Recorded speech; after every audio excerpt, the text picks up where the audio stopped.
আবারও ভারতের কূটনীতির চালে ধরাশায়ী বিশ্ব রাজনীতি। প্রথমে ভারত তুরস্ককে নিজের অকাত দেখিয়ে দিয়েছে, এখন আজারবাইজানকেও হাঁটু গেড়ে বসিয়ে দিয়েছে।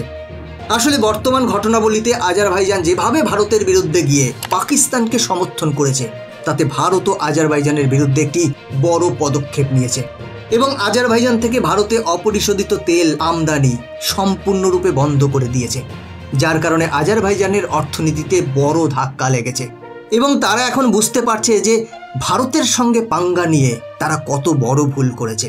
কারণ ভারত তাদের অপরিশোধিত তেলের সবচেয়ে বড় ক্রেতা এবং ভারত একাই তাদের অপরিশোধিত তেলের 98% আমদানি করে। কিন্তু এখন আজারবাইজানের কাণ্ড দেখে ভারত তাদের নতুন অর্ডার দেওয়া বন্ধ করে দিয়েছে, যার কারণে ভারত থেকে আজারবাইজানের বড় আয় এক প্রকার বন্ধ হয়ে গেছে। বন্ধুরা, পুরো বিষয়টি এই ভিডিওতে বোঝার চেষ্টা করব। কি কি পদক্ষেপ নেওয়া হয়েছে, কেন নেওয়া হয়েছে এবং তাতে কতটা ক্ষতির মুখে পড়েছে পাকিস্তানের বন্ধু আজারবাইজান, সমস্তটা জানতে পারবেন এই ভিডিও থেকে। তবে এগিয়ে যাওয়ার আগে ভিডিওটিকে লাইক করে আমাদের সাথে থাকুন, কারণ এটি আপনার জন্য মাত্র 1 সেকেন্ডের কাজ, কিন্তু এতে আমাদের অনেকটা হেল্প হয়। নমস্কার, আমি গৌতম আছি আপনাদের সাথে। তাহলে চলুন দেরি না করে ভিডিওটি শুরু করা যাক। বন্ধুরা, কথায় আছে না, যদি শত্রুকে দুর্বল করতে চাও তাহলে দাবার চালের মতো প্রথমেই তাদের মিত্রদের ডানা ছেটে ফেলো, যারা পিছন থেকে শত্রুকে সমর্থন করছে। কারণ যখন শত্রুকে সমর্থনকারী দেশের ডানা ছেটে ফেলা হবে, তখন শত্রুকে হাঁটু গেড়ে বসতে হবে। এবং এই কৌশল ব্যবহার করে ভারত আবারও বিশ্ব মঞ্চে তার কূটনীতির চাল খেলেছে। আসলে এখনো পর্যন্ত তুরস্ককে লক্ষ্যবস্তু করা হয়েছিল, যারা ভারতের বিরুদ্ধে পাকিস্তানকে সমর্থন করেছিল। কিন্তু এখন তুরস্কের পর ভারত সরাসরি আজারবাইজানকে লক্ষ্যবস্তু করেছে, যার কারণে পাকিস্তান ভারতের সামনে হাঁটু গেড়ে বসার আগেই তুরস্ক এবং আজারবাইজান ভারতের সামনে সাহায্য ভিক্ষা করছে এবং অনুনয় বিনয় শুরু করেছে। যদিও আজারবাইজানের ভারতের সামনে হাত জোড় করা এক প্রকার ন্যায্য, কারণ এখন তারা ভারতের খপ্পরে এমনভাবে পড়েছে যে তাদের কাছে আর কোনো বিকল্প নেই। কারণ আপনি যদি দেখেন 1992 সালের আগে আজারবাইজানের সাথে ভারতের সরাসরি কোনো বাণিজ্য ছিল না, অর্থাৎ ভারত আগে আজারবাইজানের কাছে কোনো পণ্য বিক্রি করতো না এবং ভারত সরাসরি সেখান থেকে কোনো পণ্য কিনতও না। যতটুকু আমদানি বা রপ্তানি করা হতো তা কোনো তৃতীয় দেশের মাধ্যমে করা হতো, কারণ 1991 সাল পর্যন্ত এটি সোভিয়েত ইউনিয়নের অংশ ছিল। কিন্তু যখন এটি একটি স্বাধীন জাতি হিসেবে ঘোষণা করা হয়, তারপর 1992 সালে দুই দেশের মধ্যে কূটনৈতিক সম্পর্ক স্থাপিত হয়। আর আজারবাইজানের অবস্থান বুঝতে যদি আপনি একবার এই মানচিত্রটার দিকে নজর দেন, তাহলেই আপনার ধারণা অনেকটা পরিষ্কার হয়ে যাবে। এখানে এই হাইলাইটেড করা এলাকাটি ভারত, আর ভারতের পশ্চিম উত্তর দিকে এই হাইলাইটেড করা এই ছোট্ট এলাকাটি, এটি হচ্ছে আজারবাইজান। এবং তাদের সাথে কূটনৈতিক সম্পর্ক স্থাপনের পর দুই দেশের মধ্যে সম্পর্ক নতুন মাত্রা স্পর্শ করেছে। আজারবাইজানে ভারতীয় দূতাবাসের মতে 2023 সালে দুই দেশের মধ্যে বাণিজ্য ছিল $1.4 বিলিয়ন, যেখানে 2005 সালে এটি ছিল মাত্র $50 মিলিয়ন। এমন পরিস্থিতিতে বিভিন্ন প্রতিবেদন অনুসারে ভারত আজারবাইজানের 7ম বৃহত্তম বাণিজ্য অংশীদার। আর জিনিসপত্রের কথা বলতে গেলে ভারত আজারবাইজানের চাল, মোবাইল ফোন, অ্যালুমিনিয়াম অক্সাইড, ঔষধ, সিরামিক টাইলস, গ্রানাইট, যন্ত্রপাতি, মাংস এবং প্রাণী রপ্তানি করে।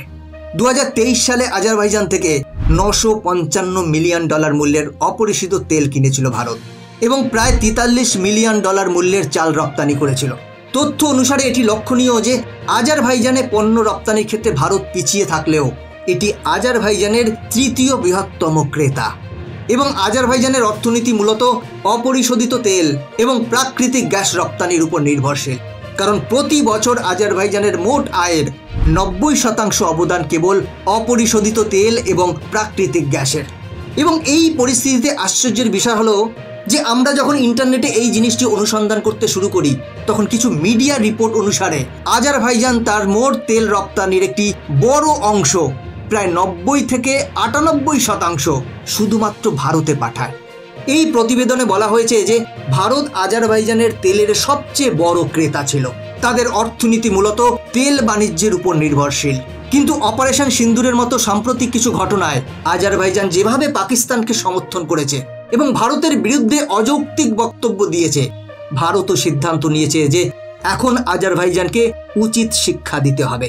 এরপর খবর আসে যে ভারত এখন আজারবাইজান থেকে আসা অপরিশোধিত তেল আমদানি সম্পূর্ণরূপে নিষিদ্ধ করেছে। যদিও তেল আমদানি সম্পূর্ণরূপে বন্ধ করার ঘোষণা আনুষ্ঠানিকভাবে করা হয়নি, কিন্তু যদি দেখা যায় তাহলে এটা সত্য যে ভারত আজারবাইজান থেকে অপরিশোধিত তেল ক্রয় কমিয়ে দিয়েছে, অর্থাৎ একভাবে এটি আনঅফিসিয়ালি নিষেধাজ্ঞা আরোপ করেছে। এর পরিবর্তে ভারত রাশিয়া এবং মধ্যপ্রাচ্যের অনেক দেশ থেকে অপরিশোধিত তেল এবং প্রাকৃতিক গ্যাস কিনতে পছন্দ করছে। অর্থাৎ একবার ভাবুন, যে ভারত তার অপরিশোধিত তেলের 98% একাই কেনে, যদি ভারত এমন পরিস্থিতিতে কেনা বন্ধ করে দেয় তাহলে আজারবাইজানের অবস্থা কি হবে? ভারত প্রতি বছর এই অপরিশোধিত তেল কেনার জন্য শুধুমাত্র আজারবাইজানকেই বিলিয়ন বিলিয়ন ডলারের বেশি দেওয়া হয়েছিল। বন্ধুরা, এবার বাণিজ্য ছাড়াও ভারত কূটনৈতিকভাবে আজারবাইজানের বিরুদ্ধে শক্তিশালী ভূমিকা পালন করছে। আসলে আজারবাইজানের প্রতিবেশী দেশ আর্মেনিয়ার সাথে শত্রুতা রয়েছে এবং দীর্ঘদিন ধরে এই দুই দেশের মধ্যে যুদ্ধ চলছে। কিন্তু এখানেও ভারত কূটনৈতিক প্রয়োগ করে আর্মেনিয়ার সাথে তার বন্ধুত্ব এতটাই বাড়িয়ে দেয় যে আর্মেনিয়া ভারতের অস্ত্রের প্রতি পাগল হয়ে ওঠে এবং আমেরিকা এবং ফ্রান্সের পর এটি সর্বাধিক ভারতীয় প্রতিরক্ষা অস্ত্র কেনার শীর্ষ 3 দেশের তালিকায় অন্তর্ভুক্ত হয়। এরপরে ভারত আর্মেনিয়াকে বিভিন্ন ধরনের অস্ত্র বিক্রি করে, যা ব্যবহার করে আর্মেনিয়া আজারবাইজানকে উপড়ে ফেলে। এরপর আজারবাইজান প্রথমে ভারতকে সতর্ক করে দেয় যে ভারত যদি এখনও আর্মেনিয়াকে অস্ত্র সরবরাহ করে তাহলে তা ভারতের জন্য ভালো হবে না। কিন্তু যখন তারা ভারতকে এভাবে থামাতে ব্যর্থ হয় তখন তারা গোপনে ভারতকে প্রস্তাব দেয় যে তারা ভারতের থেকে অস্ত্র কিনতে চায়। আজারবাইজান গোপনে তৃতীয় একটি দেশের মাধ্যমে অস্ত্র কেনার জন্য ভারতকে প্রস্তাব পাঠায়।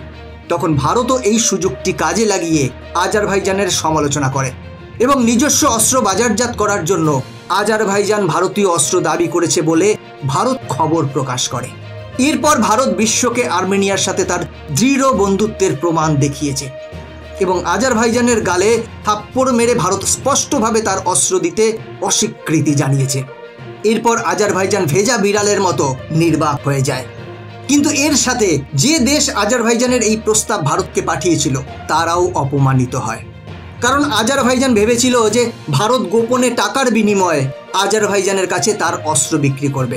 কিন্তু যেহেতু ভারত আর্মেনিয়ার বন্ধু এবং আজারবাইজানের কর্মকাণ্ড সম্পর্কে অবগত, সেই কারণেই ভারত সরাসরি তাদের তিরস্কার করে, যা বিশ্বকে দেখানোর জন্য যথেষ্ট ছিল যে ভারত যাদের সাথে বন্ধুত্ব করে তাদের সাথে কখনো বিশ্বাসঘাতকতা করে না।